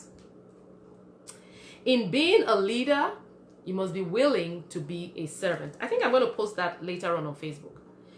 In being a leader, you must be willing to be a servant. Why? Because I'm going to start breaking the day up in minutes. There you go, Ruth. Ruth says, I'm going to start breaking the day up in minutes. There are 1,440 minutes in a day. That's one way to go about it. You can do that in hours. You can do that in 30 minutes bits, right? Oh my God, I'm loving this Make More Money webinars. We're going to be learning so much and we're going to be implementing these things. We're not just going to learn, we're going to learn to do. We're going to learn to do. And I'll be looking forward to sharing the testimonies, sharing your success, your journey on this. I mean, it's going to be tremendous. Tremendous. Let me see if there are any other comments. Okay, Yemi Agbaje says, especially running a business. Absolutely. Time management is very, very important. All right, so leadership, as we were saying, as leaders, we wear very heavy hats And at times we beat ourselves up. Why? Because, like I had read from my book, the responsibility of succeeding in your business rests squarely on the shoulders of the entrepreneur, of the business owner. So you want to be able to do as much as you can do to ensure that your business succeeds, right? You want to be ready to sacrifice as much as you can to be able to ensure that, you know what, all the blood, sweat, and tears and time, which I'll never get back, is not in vain. So being a leader, there's so much that goes into being a leader. And not just being a leader, being a servant leader, right? So you want to lead in order to, you want to serve in order to lead properly. And there's so many examples of people out there who are doing a great job at leadership, right? That we can emulate. And so we'll be looking at that. Exactly. Yemi says servanthood before leadership. Absolutely. Absolutely. So we want to be servers first before we are leaders, because then it gives us a clearer understanding of how the people we are leading, what they're feeling, what they're going through, because each one of us have personal issues that we're dealing with. But then most times when we go to work, at times our bosses don't give 2.5. They don't want to know that, you know what, my child was convulsing at night and I couldn't sleep. I didn't have enough sleep, and therefore I'm a bit slow this morning. And no, some people will not even ask you. They will not ask you what's wrong. They start to yell at you. They start to warn you. They start to threaten you. It's so much. So if you have been if you've been in the serving position, and you know what it is to be on the other side of the fence, then you are more empathetic towards your members, right? And what that does is, it doesn't make them walk all over you. It just endears them to you, because now they feel they can approach you better. You are more accessible to them, right? And I must say that I have worked with some very good bosses in my working experience. Maybe 1 or 2 people, they were not great, but we had to deal with it. And that's what many people go through. Having said this, let me just buttress on this point. There are a lot of people who are going to work and they just absolutely hate it. Why? Because of the managers or bosses that they have.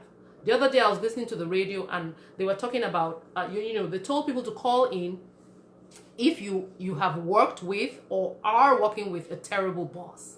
And people were calling. There was one particular lady, she said she was on her way to work and she was like, my boss is the most horrible person I've ever come across. And they were like, the people from the radio, they said to her, I hope your boss is not listening. She says, I really can't be bothered. And you know what? Even if they're listening, good for them. But after work, I have an interview. So she just blotted everything. She was like, I don't care. At this point, she has lost contact with that place of work. She may be there physically, but she's not there emotionally and psychologically and every other right? And many people are in that space now. They are just going to work and taking all the rubbish from these so-called bosses who will not be able to take the same treatment if it was dished out to them. So we as leaders, what we need to do is think of those things that you did or that were done to you that you don't like. And the thing you want to think about now is, how can I improve on that? How can I make it such that the people I'm working with don't experience that? It's just, similar to people who came from a broken home or a home where the parents quarreled all the time or were not on good terms at all. Now, the children grow up and 2 scenarios can come out of that. One is good, one is bad.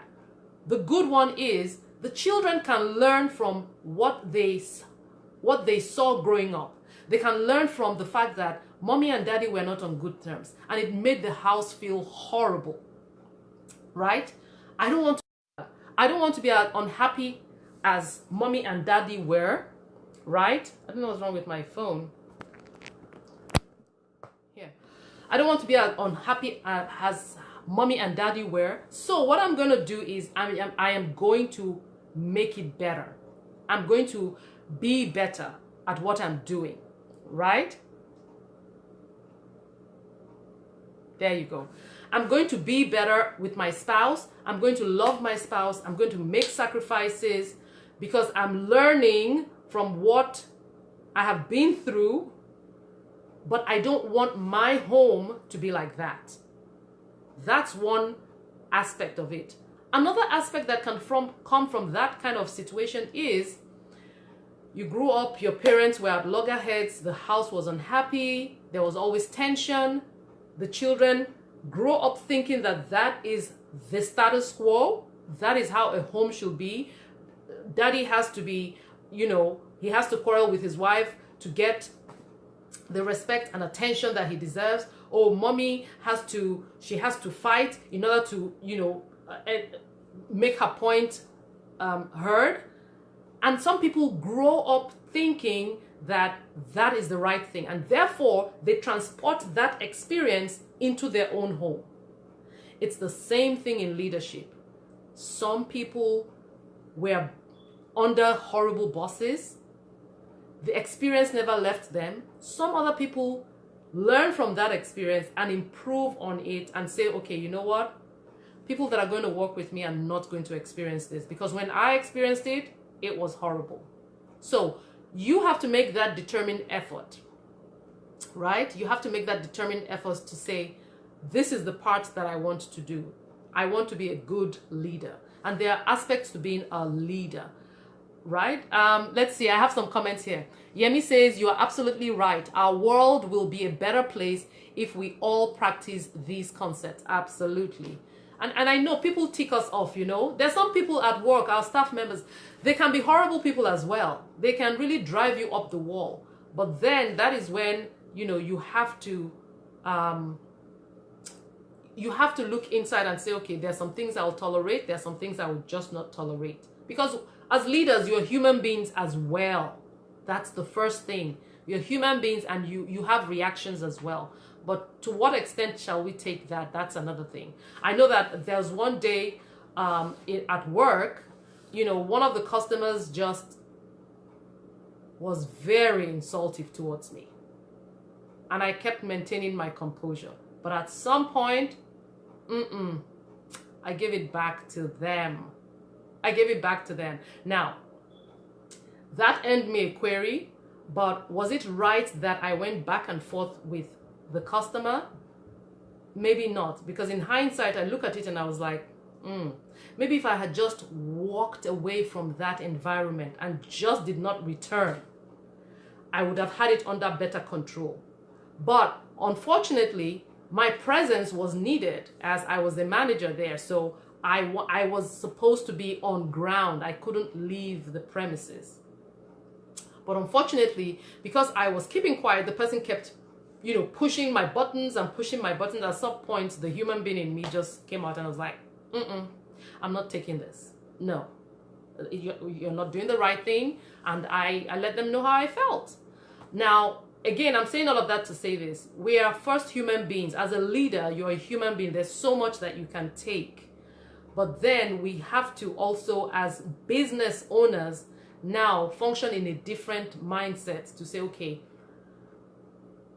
this is my threshold. If someone is passing this threshold, what's going to be my reaction? What am I going to do? How am I going to handle it? Right? How am I going to handle that situation? So all that is very important, because that will also determine how, your staff members relate with you and how they handle the business, all together.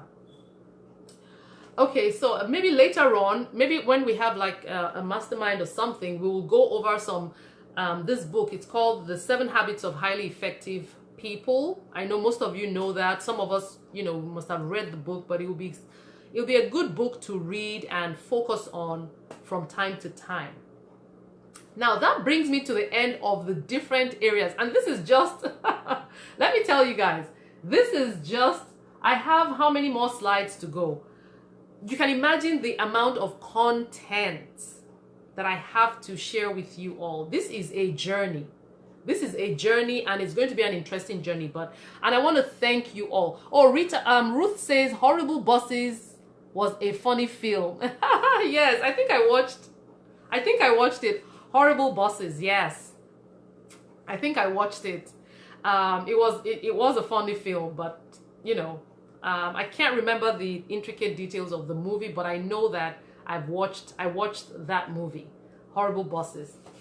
But yeah, those are the different areas that I put together, different areas for any business. Now, if you have any other area that I may not have touched on, things like IT, technology. Well, technology, I think I may cover that in automation.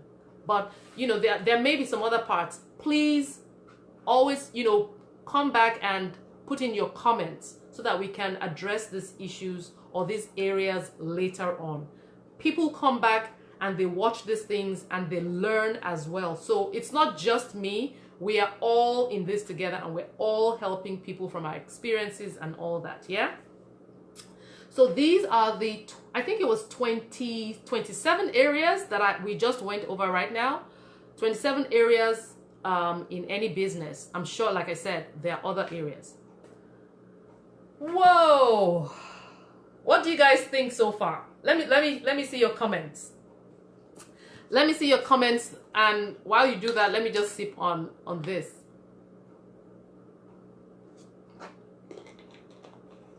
Thank you. I see the hearts. I see the hearts. Thank you, and the thumbs up. Thank you. Okay, so this is good stuff, right? This is good stuff. Should I go ahead? Because I have some more. Just a few more, and then we'll call it a day for today, right? Okay. That was a lot. Ruth says, yes, that was a lot. That's almost like 2 hours. That is exactly 2 hours right now. And I was just on one slide. I was just on one slide. So you can imagine. And I'm still going to expatiate on all those areas, right? We're going to be taking those areas one after the other and doing a deep dive. You know, we're going to be going into all those areas in more details, getting you websites, getting you more information. And even as we go ahead, as I hear your comments, we can even look further into those areas of those topics, right? I think this is very good stuff. I'm feeling very fulfilled today. You guys, thank you so much. Oh, mwah, mwah, mwah, mwah, mwah. I love you all for staying on. You guys are the bomb.com. Maybe I should create a group for us. Do you think I should do that? I should just, let me leave it the way it is for now. But we'll come up with a mastermind group. We'll come up with a mastermind group. Okay, so if you break up the lives more, if you break up the lives, more people will watch the replay if it's more bite size. Okay. All right. So Ruth is suggesting that if we break up the lives a bit more. So, all right. Okay, so do you guys agree? Can we make this either 1 hourly, or we'll leave it at 2 hours? Because I was thinking I'll do it 2 hours every day. But if you think it's a bit too much, then I can do it. You know, hourly. So Yemi says I agree. So tell me what you agree to so that I understand. Do you agree that we should do it 1 hourly, or in different 1 hour? Okay, so Yemi says 1 hour. Who else would like 1 hour? If I see suggest an hour is good. Okay, Ruth says an hour is good. Ike, hi Ike, thank you for joining. Who else will say, if I have more 1 hours, then, you know, I'll do it 1 hour. But I think we 2 hours is way too much. Okay. Okay. Remember, this is the for starters, just to show you that we have so much to go. Okay. All right. So we'll do it 1 hour, right? We'll do 1 hour. At least we'll start with the 1 hour. I do agree with you. 2 hours is a bit of a stretch, even for my voice. I'm not someone that talks for long for a long stretch of time. But again, for even staying on 30 minutes, eyes closing for me.